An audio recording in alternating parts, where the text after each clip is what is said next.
I'm going to the home page. I will go to manage or job pay structure, and after that I will go into create workflow.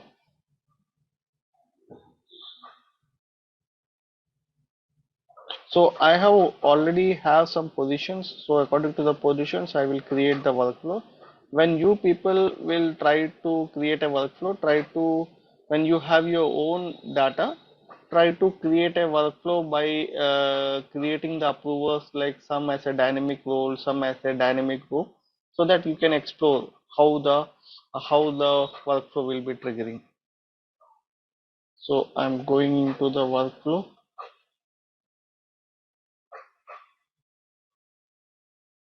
Okay, so let's go and create a scenario. So I'm creating a scenario for MDF object. Okay, so let's go and create a WF underscore MDF object. Let's take something as a I'm taking something as a business unit B.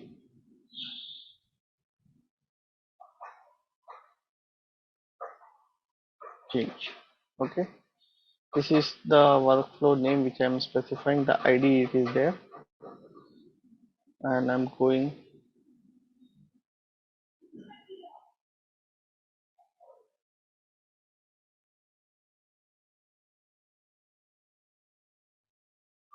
Okay, so I'm not taking anything as a remaining days. I'm scrolling down,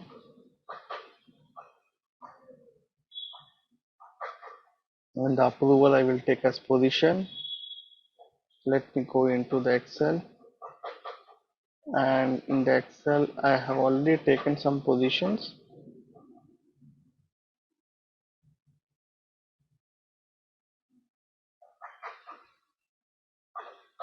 So here you can see I have taken the list of approval, which I saved it here, because each and every time I need to go, there is no need for me to go into the employee profile.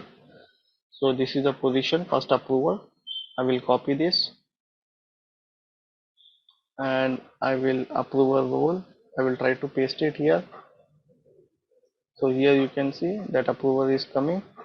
Okay, and the second level also I will try to take the position. When you people will try to explore, you take one as a dynamic role, one as a dynamic group, one as a position. So how the workflow is triggering, how the workflow will be moving from one level to another level, that you can able to explore it. So second level, who is the second? So this is the position ID.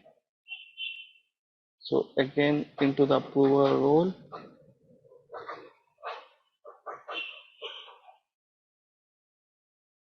Okay, and the third, again I am going with the position. So third, this is the position ID, and here I will paste it.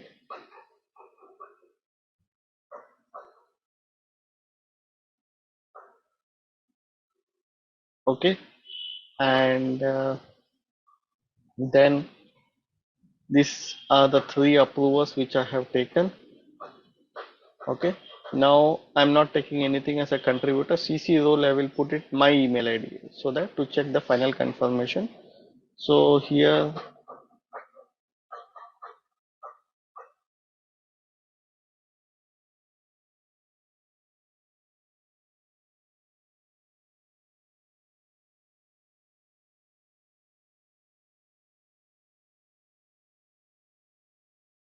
let me check once my email ID is correct or not.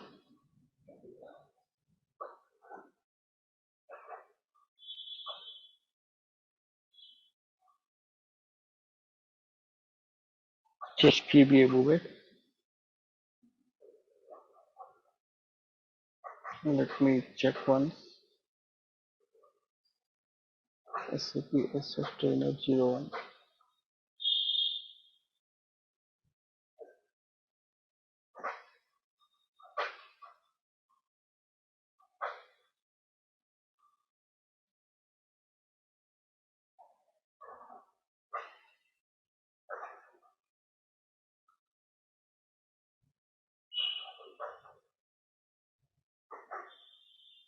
Okay, and I will click on save.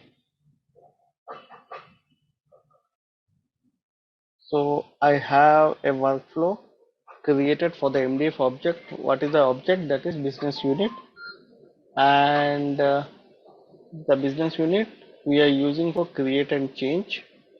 That is the workflow which I created. These are the level of approvers, and the CC role I have mentioned my email ID. Okay, now to trigger this workflow creation the workflow is one thing, and triggering the workflow can only possible when you are assigning that workflow. Okay, so to assign that workflow I will duplicate this screen,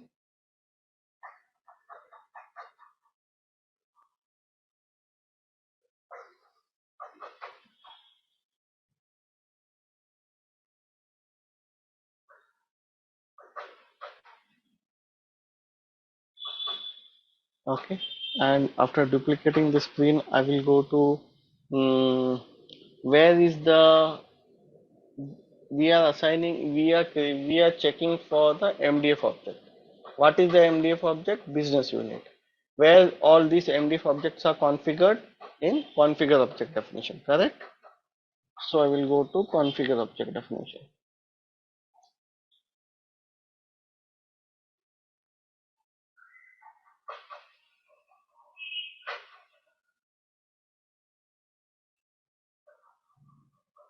and when I go to configure object definition I will select object definition, and here I will go to this one, what you call business unit.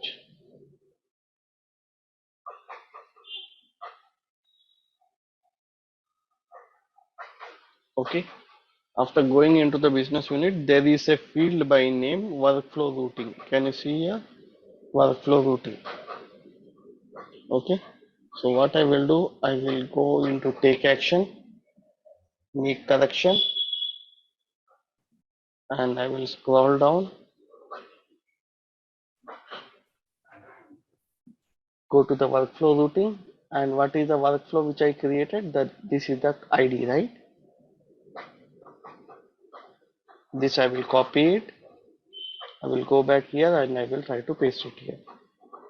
So you can see here it's populating, and then I will save it.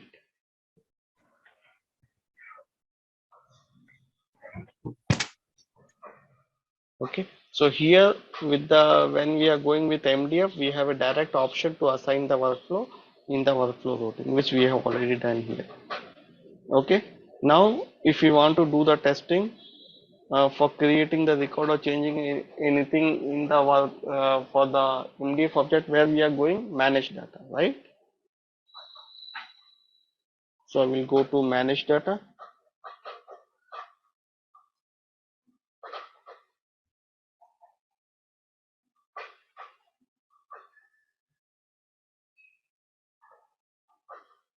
Okay, and if I want to go and create a business unit, okay,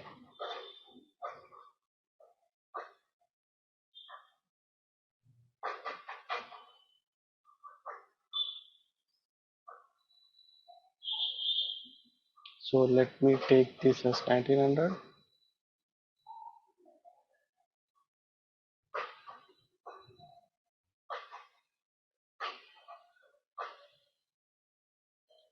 This is, I'm taking this,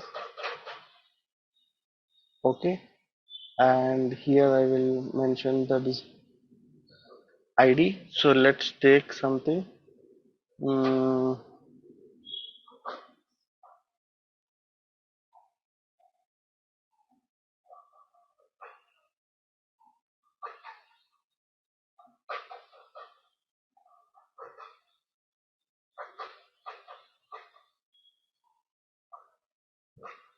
okay,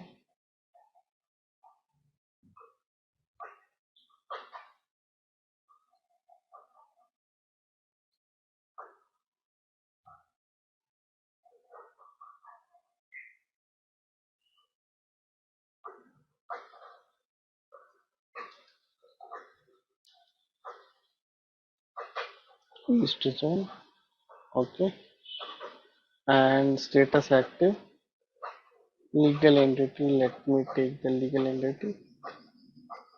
Okay. Now I am just saving it. So if the workflow is there, and when as an end user, when I'm just trying to save this, if the workflow is there, it should not save, it should trigger a workflow and it will give a pop-up. Okay, so let me go and click on this. So can you see here, it is not allowing us to save, but it is saying that a workflow is assigned, is connected to this particular object, and these are the level of approvers. Can you see here, Jordan, Ahmed and Alex, and Yes. the personal email ID which I mentioned, that is also showing. In the real time also it will look like this. Okay, but who are the approvers, that is the decision taken by the customer. Okay, so once this has been there, now as an end user I can only see, or HR admin I can see the workflow. But if I as an admin I want to also know what is the workflow which is been configured. So just to keep the cursor here, you can see the name of the workflow will be populating here.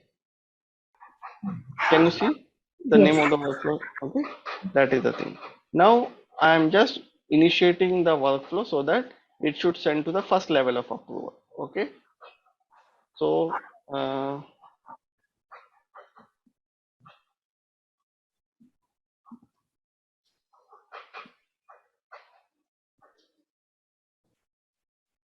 okay, so now what I will do, I will just click on confirm. So once it is, once I click on confirm, a workflow notification will be sent to this user.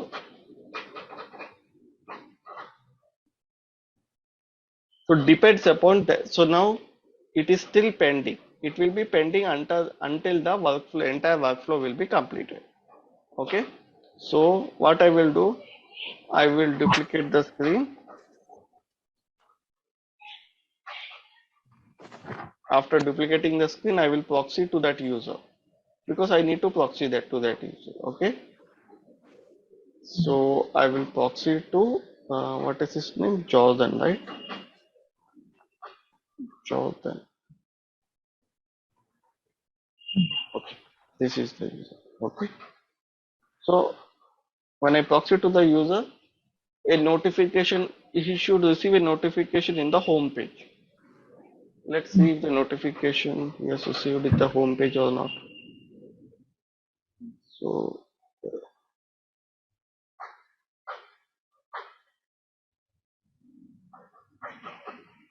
yeah, you can see here, this is a notification.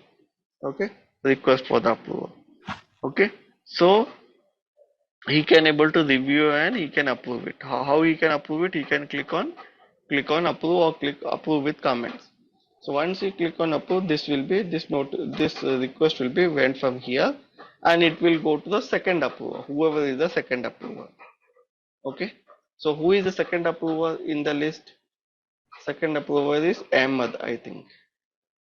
Okay, so let me go to Ahmed.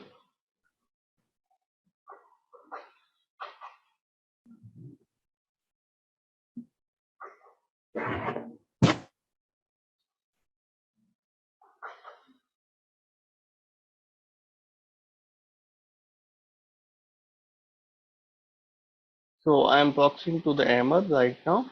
First I proxy to Jordan. It got approved. Now it has the workflow request has been moved to the second level, that is to Jordan. So let me go and scroll down. So you can see for Jordan, I'm proxying to the Jordan, and as a Jordan, sorry, proxy to Ahmed, and as a Ahmed, I can see this request is been there. Now if I want to click on review and approve, so I will click on review.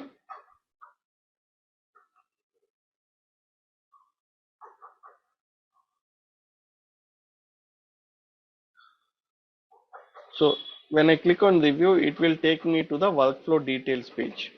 Okay, in the workflow detail page specifies what was the requirement, what the changes happened, who has initiated it, okay, who has approved it, all details will be showing here.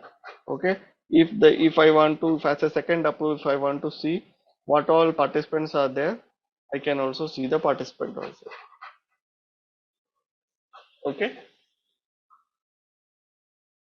So in this I can see the first participant has approved it. Second is the participant which I proxy to you now, and as a second participant I can see who all are the participants and who has been approved.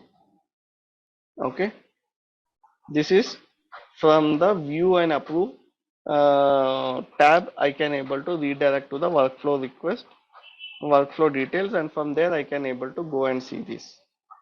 Okay, from the workflow details. Okay, now if I want, if as a second approver I can, this assign to me, in the real time it will not come, it will come to send back, reject or approve. So if I am putting some comment here and I am clicking on approve, so what will happen? It will also move from here. Now two levels of approval has been completed. Now coming into the third level, before going into third level, if as an initiator, if I want to know that what is the status of the workflow, how will I go and check? So for that, as an admin, there is also a configuration tool called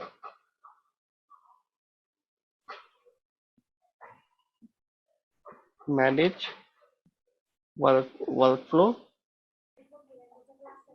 manage workflow request.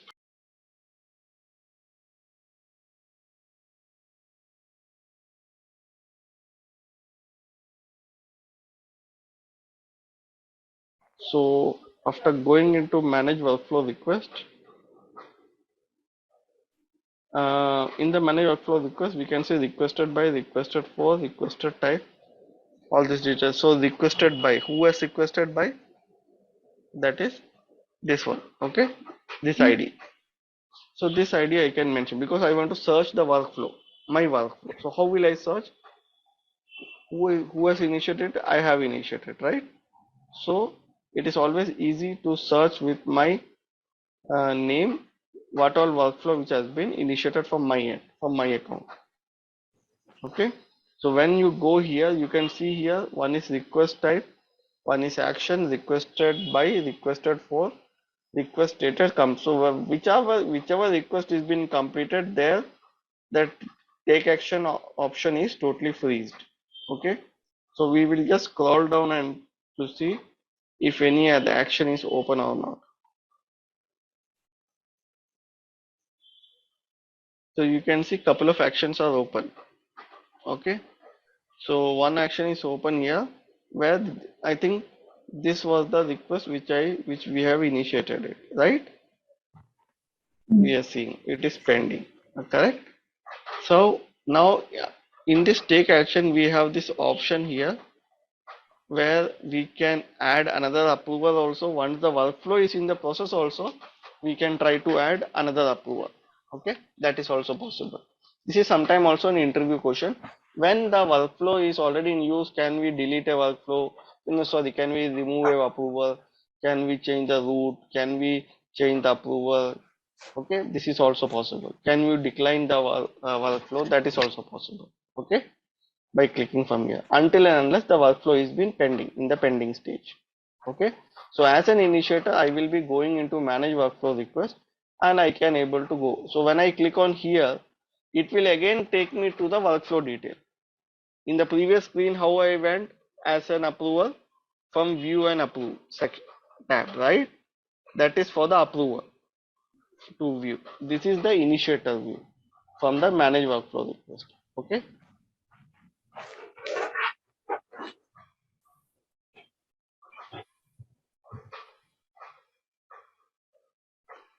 so as a initiator, I can go and see the workflow which is been initiated by me, who all has approved it, and here also I can see the status here. Okay, so as an approver, there is a way how the approver can see what all are the approvers who has approved it.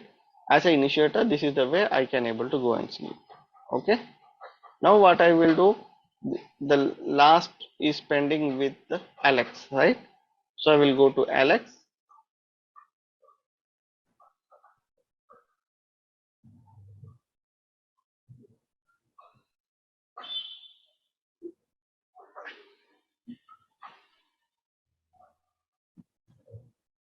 Okay.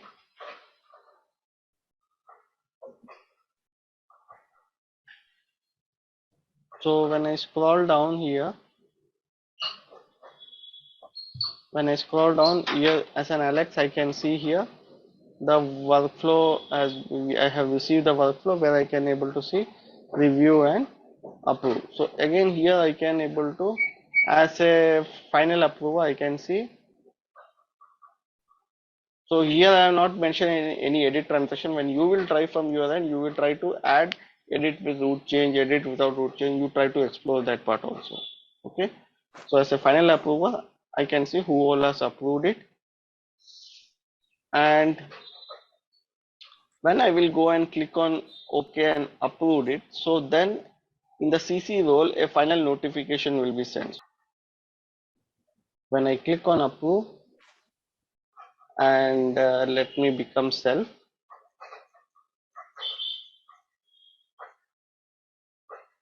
after becoming self, let me go to the manage data,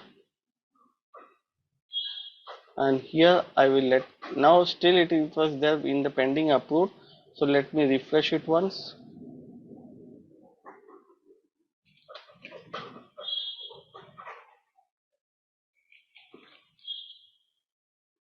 So after all approvers, you can see the workflow, the record has been finally created and saved.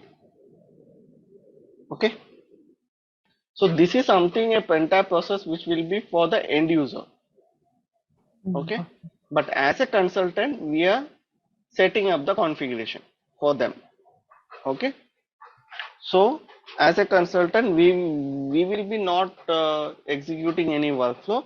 But in case if the workflow is not working, that is one scenario. In case if there is a new requirement from the customer, and for that new requirement we have to set up a new workflow, then we as a developer we need to go and create it.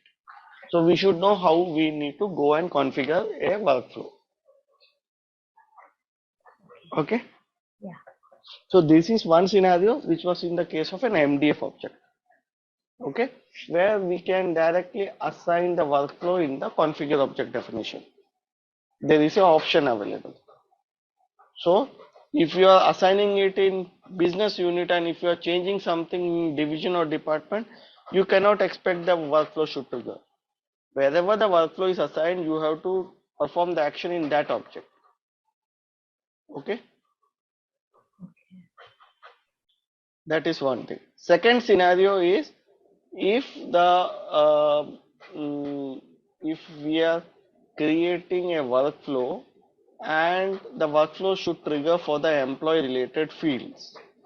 So for employee related fields, we don't have a concept, we don't have any feature where we can directly assign the workflow. Okay, so for workflow to assign in employee related field, uh, there is a middle level feature that is known as business rule. So we will write a business rule, we will call that particular workflow in the business rule, and after calling that workflow in the business rule, we will assign that business rule in the employee related fields. So for assigning the business rule in employee related field, we have already discussed initially, that is where the employee related fields are maintained in succession data model, right?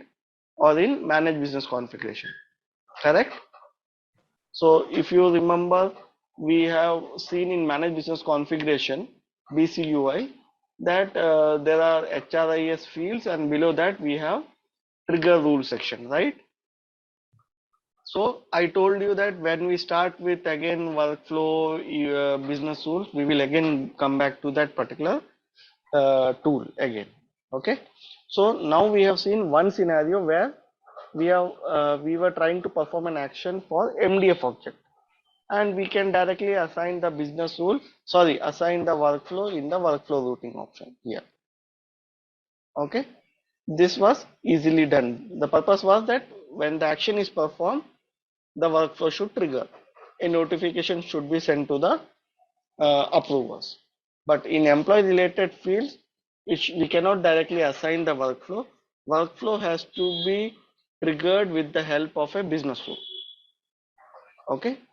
So before going and seeing what is a business rule, let's go and complete the event and event reason also. Okay. So I'm pausing the topic for a workflow. Workflow, we know how to create a workflow that we have seen. Okay. Now the question is that after creating a workflow, how to assign that workflow to the employee related field, we should have a business rule. Okay.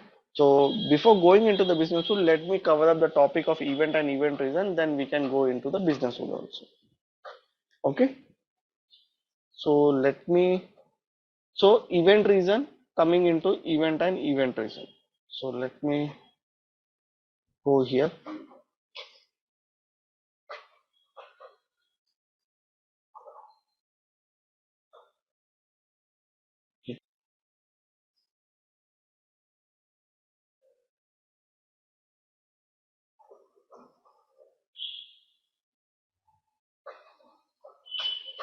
Okay. Coming into the event and event reason. So to understand the event and event result, what is an event? Okay, in SAP HR we call as an action. So any action, it is a set of action or a transaction that takes place in the employee central. Okay, so when any action or transaction that takes place in the employee central, that is known as an event. A transaction occurs when an employee or a manager or an admin makes a change to the employment or personal information on an employee profile. Okay, example maybe transaction includes the transfer, job change, updating the home address, compensation, okay, change. All these are coming under the called as an event. Okay, reason for keeping this record of transaction. Okay, reason for keeping this record of transaction such as to keep the historical record.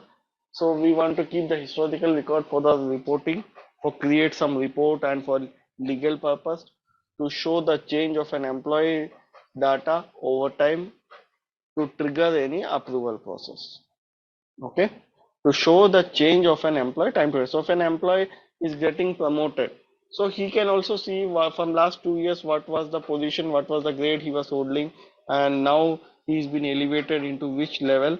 So time to time he can also see in his employee profile the changes which is going on, and every change will go with a approval process. Okay, so employee central provide system defined events. So whatever the events are there, okay, there are some list of events. Those list of events are the standard events, that is system defined events, that is already defined by SAP.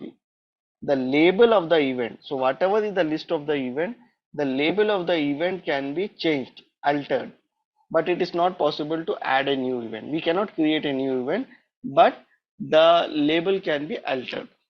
Okay, that is one thing. Okay, so event is being always controlled from SAP side.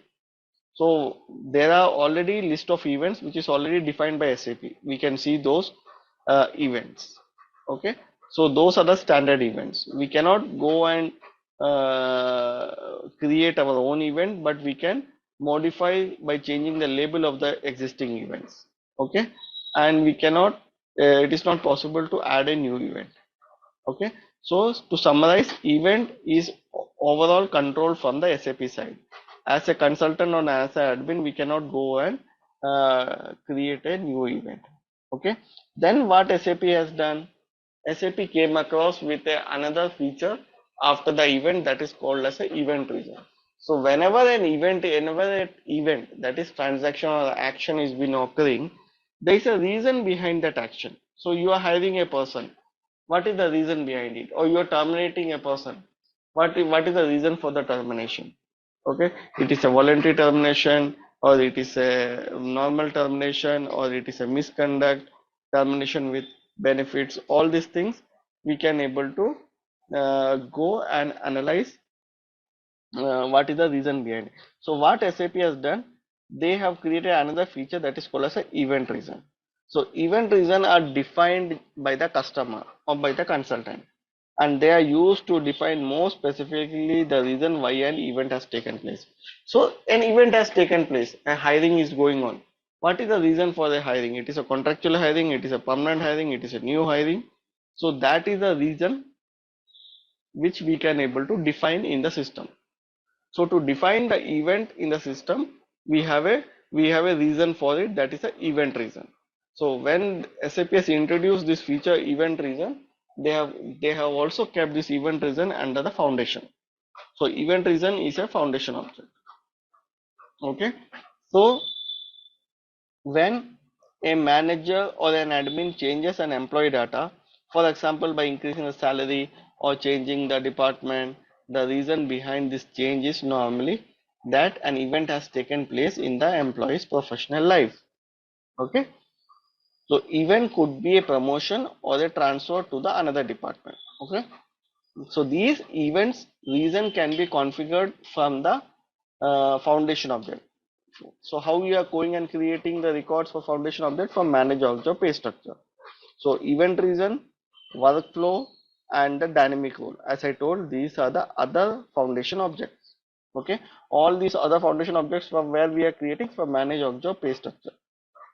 Okay, so when we go further, so event reason is a foundation object and is created and customized by the customer. Okay, that is one thing. And another thing is that event reason must be connected with a hardcore event in the system. Okay, so to uh, uh, create an event reason, where we are going into manage object pay structure. So when I want to go here into manage object pay structure, I can go and see the event reasons will be there. And if I want to go and take any new hire, suppose event reason, so here we can take, we can see the event reason name, description, status. So when I go and click on make correction, we can see here the event. You can see the list of the events. These events are the standard events. So whenever we are going and creating a event reason, it has to be mapped to the event, to a particular event. Okay, that only it is specifying here, that it is event reason must be connected to a hardcore event in the system. Okay, so while creating it, you can see event is a mandatory field. So we have to specify this event reason is connected with which event, that we need to take. Also, it also gives a importance that what is the employee status.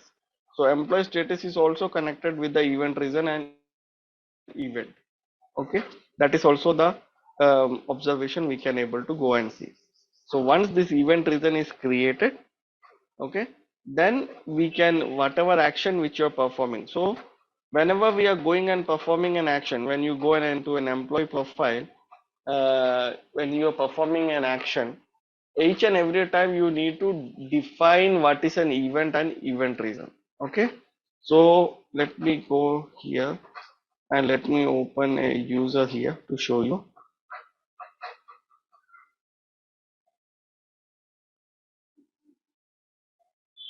So I'm opening an employee profile.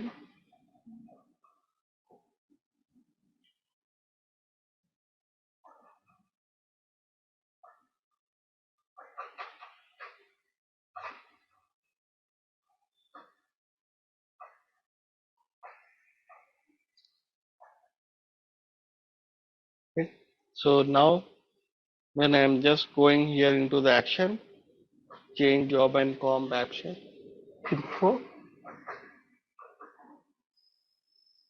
here I'm selecting as a job info, selecting a date here.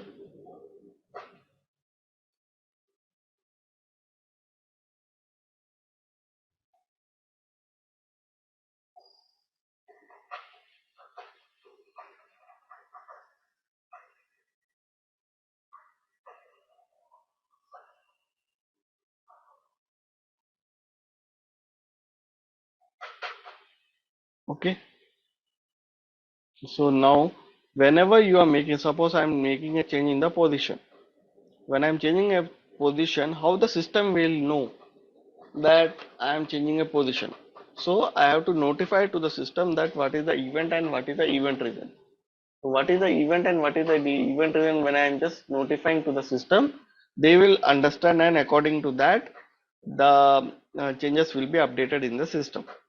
Okay, so when I'm changing the position here, there are two mandatory fields. One is an event and one is a event reason. One is a event and one is a event reason. Okay, so we need to specify here what is the event and event reason. Now the event and event reason is not showing here. Okay, so the reason is that before going into the third feature which SAP has introduced, before that what the standard behavior was that whenever an end user is changing the value in the record employee in the employee profile, they have to specify manually the event and event reason. That is something always a manual process they have to maintain. Okay, to avoid this process, what SAP has done, they have given an option in the provisioning. So when you are enabling that option in the provisioning, these two features will not be available. Okay, these new features will be removed. So let me show you in the Word document.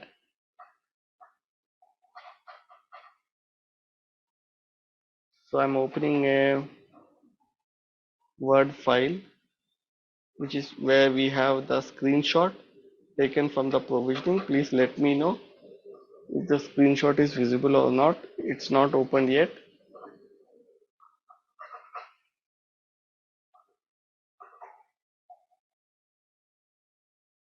So maybe it will be a blurred image, so I will just expand it for a while. So here you can see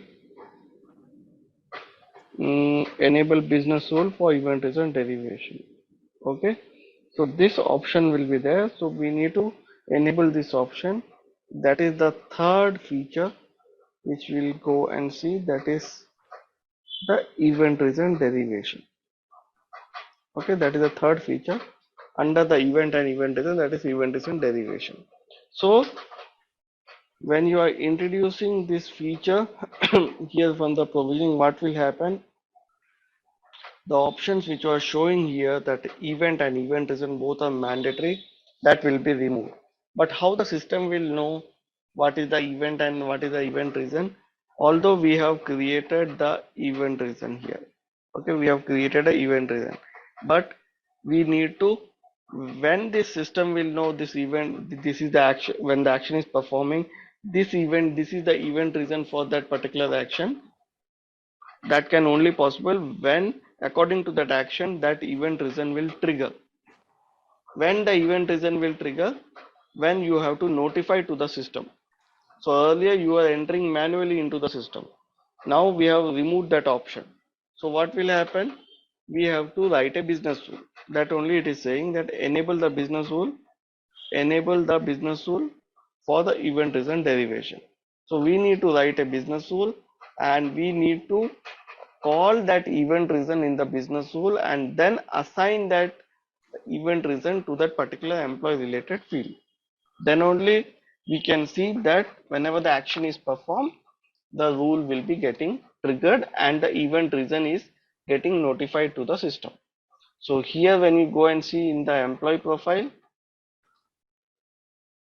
when I'm trying to change it in the employee profile, under job information, this is the field.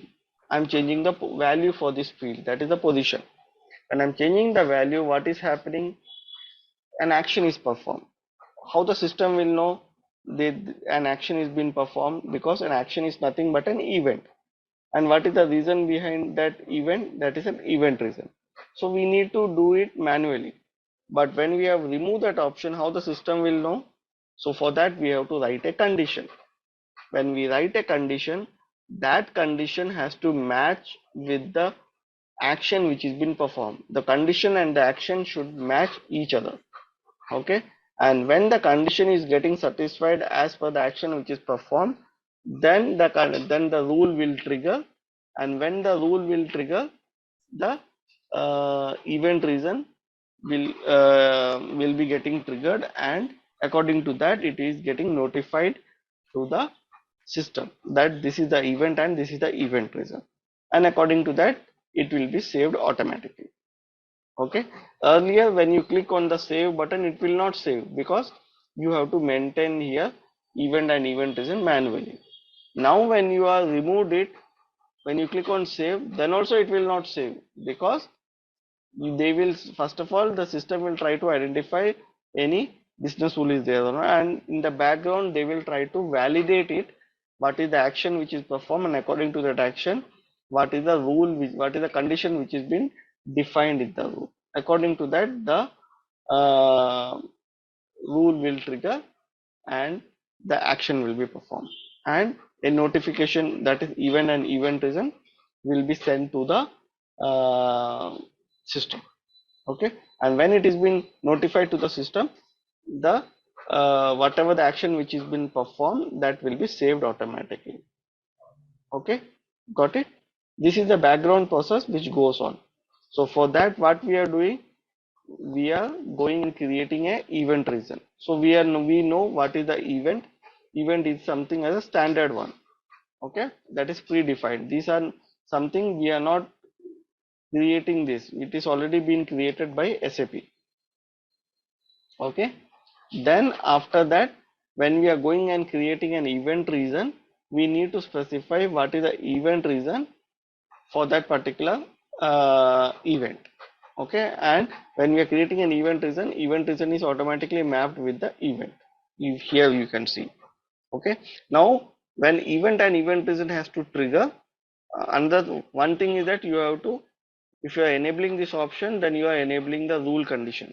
So we can write a rule, and rather entering here in the employee profile, that is in the people profile manually, we can go and we can perform it automatically, notifying to the system with the help of a business rule.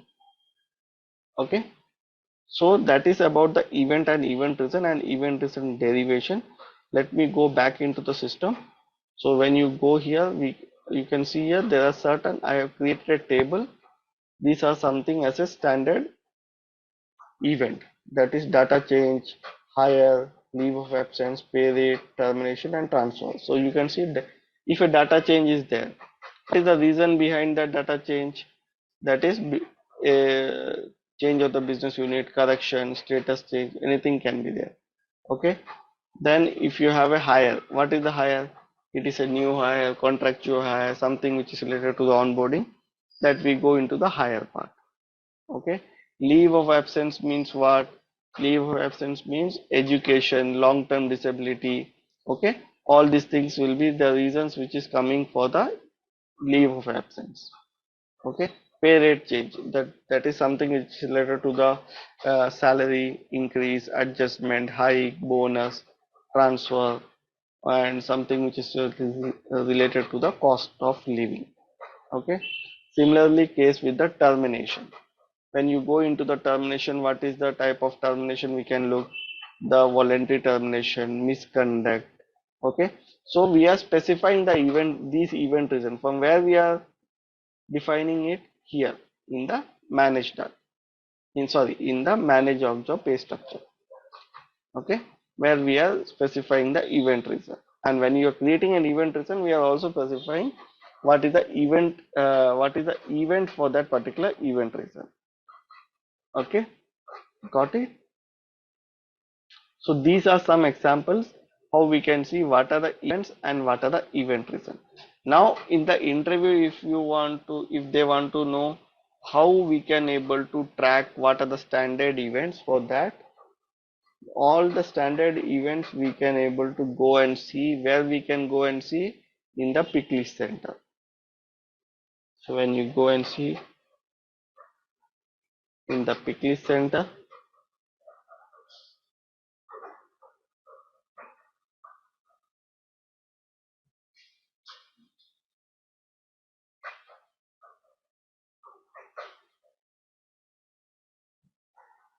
okay, now if I'm just typing here event, You can see here the event will be there, and you click on the event, you can see all the list of the events will be there, which is already defined.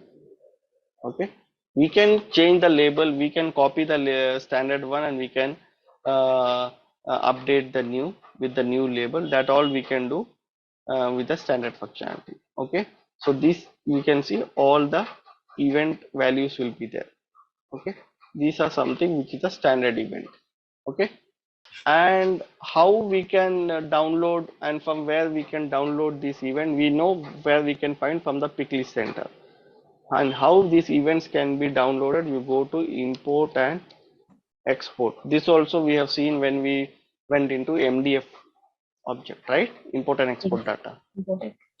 Okay, so here you can mention that is pick list. So here you can select export.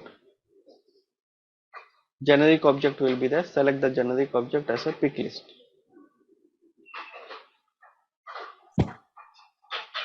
Okay, pick list values. When you select the generic object as a pick list value, okay, so here select the include dependencies as no. After selecting the include dependencies as no, we need to click on the export button here. When you click on the export button here, you can see the export request has been submitted. If you want to go and see where we can able to extract that report, go to monitor job. Okay, when you go to monitor job,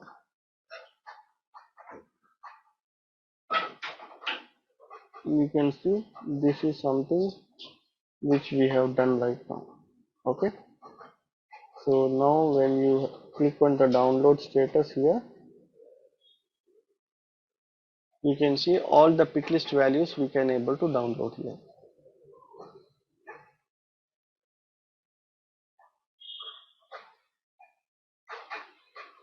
Okay, you can click on the pick list values.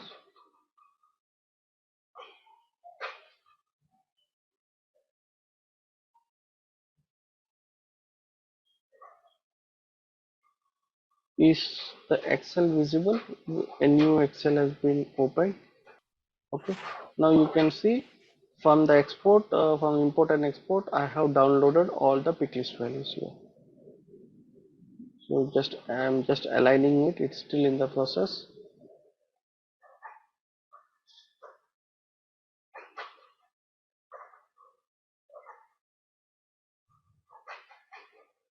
Okay, now you can see this is something the pick list code which we are seeing, and this is the, so here I can put here as a filter. Okay, and here I can search for event, right? So let me go and search for event.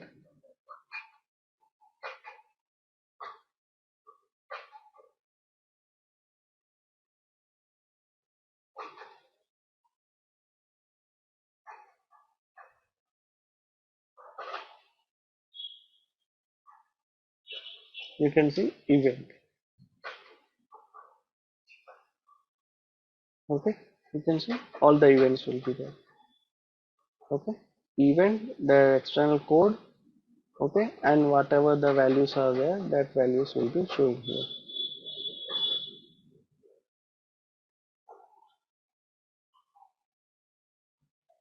So let me go and align it.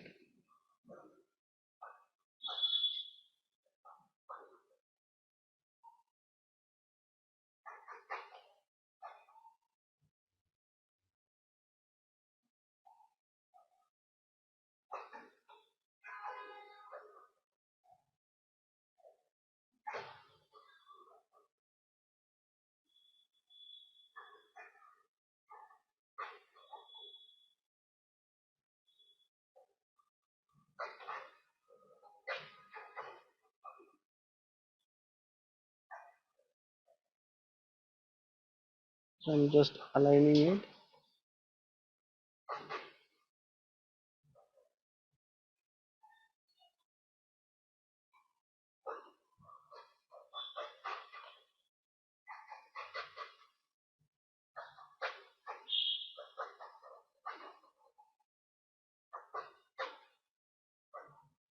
Okay, so I have aligned it. When I go here, you can see here how it is there. So we have the operator, we have ID, we have the code, the values in English. Okay, other translations will be there. Okay, that we have already completed. If you remember in the configure object definition, when we are going and creating custom MDF, we have completed that topic, right? So that also we can see here. Okay, all other languages will be there. Okay, so in this way, for all the events we can able to go and track it finally. Okay, from the here. So for finding the events, we can do it from the picklist center, downloading from import and export. Okay, got it.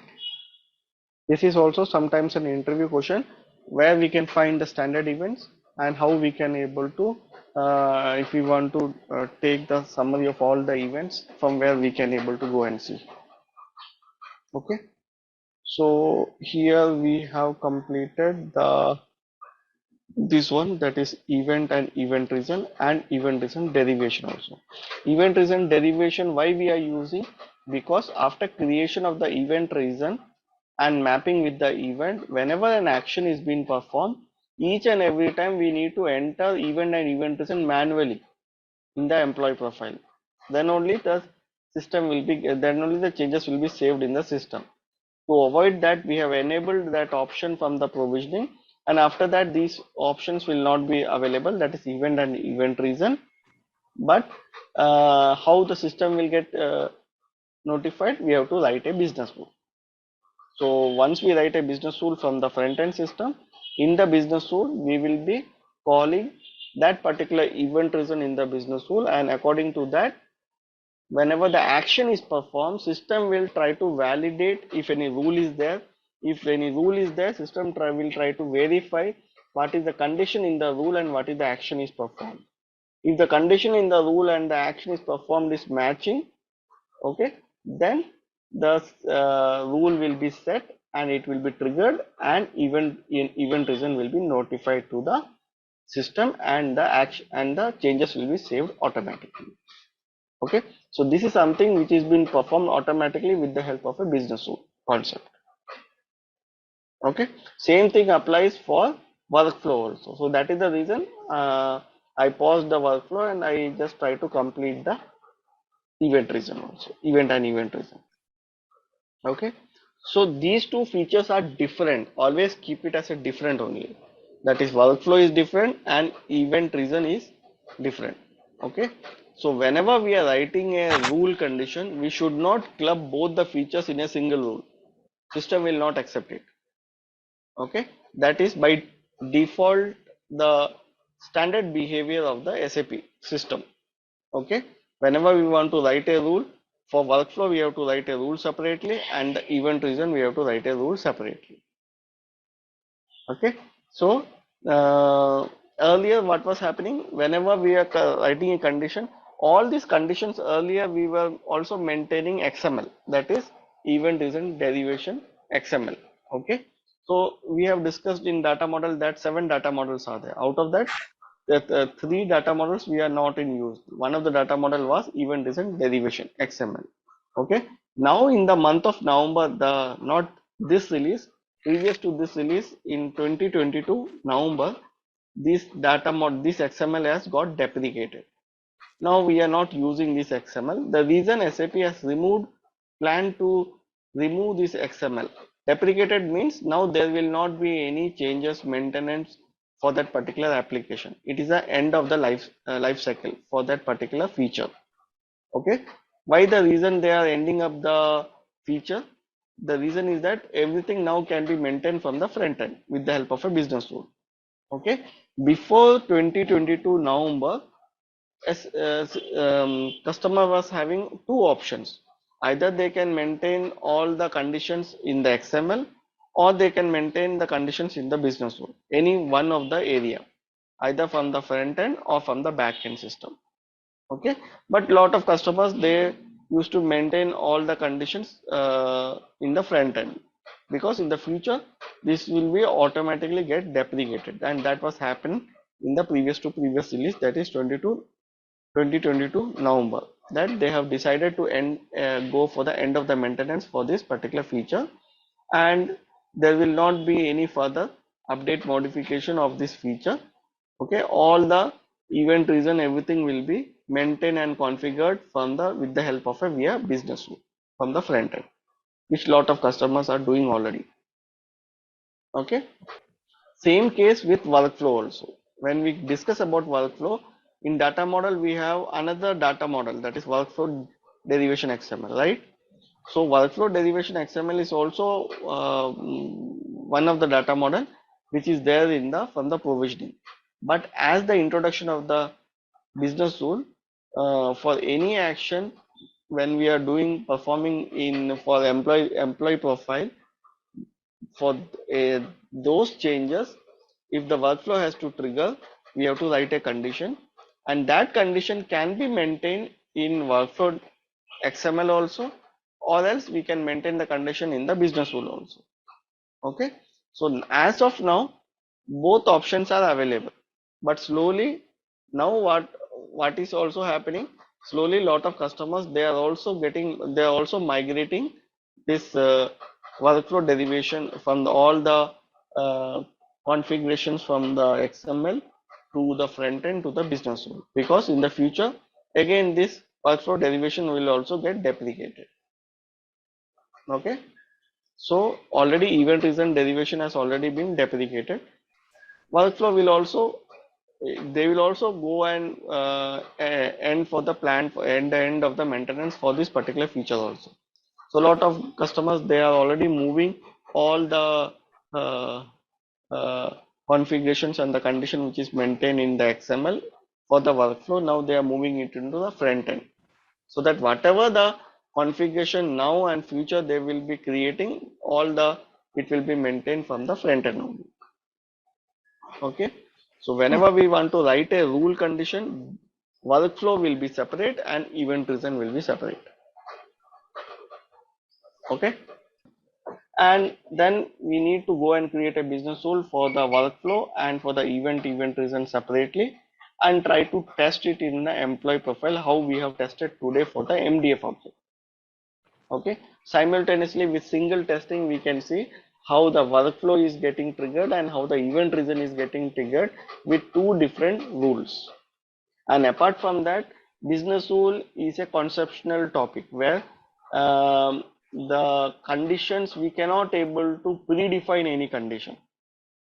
We should understand how the rules has to be written according to the scenario what is being given by the customer.